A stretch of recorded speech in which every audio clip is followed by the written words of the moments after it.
Zhang Shu est le fondateur d'une start-up à Shanghai qui fabrique des équipements pour brasseurs de la bière, tant pour un usage commercial que pour particuliers.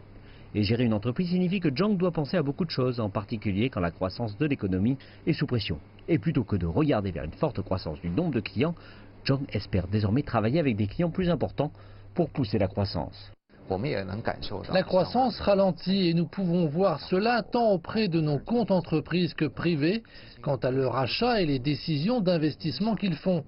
Nous avons ajusté notre stratégie au premier semestre et accéléré notre coopération avec de grandes marques, dont les entreprises d'État et les plus grandes chaînes de barbecue et de boissons.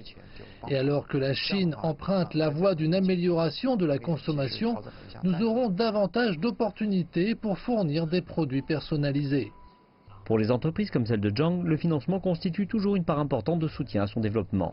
L'entreprise passe désormais par différents tours d'investissement auprès des investisseurs privés, de même qu'en participant à des compétitions de start-up. En fait, ils ont remporté une récente compétition organisée par FedEx et obtenu un prix de 100 000 yuan en cash. Zhang déclare qu'obtenir des prêts bancaires d'autre part ne représente qu'un dixième de son financement total. Et son entreprise n'est pas la seule. En fait, les analystes de l'industrie déclarent qu'à la poursuite de la croissance de la Chine, les PME doivent accroître leur taux de financement direct par rapport au financement indirect, signifiant moins de prêts bancaires et d'obligations, mais plus d'introduction en bourse et d'investissement direct en capital. Accroître le ratio de financement direct est utile pour encourager l'innovation. Nous pouvons également voir que c'est ce à quoi le gouvernement prépare le marché. Si vous regardez l'économie mondiale, plus actif est le marché de capitaux et plus il y aura d'innovation commerciale. En fait, ce n'est pas le meilleur moment pour compter les prêts bancaires, car pendant que ces entreprises ont un revenu important, elles ont aussi des risques élevés.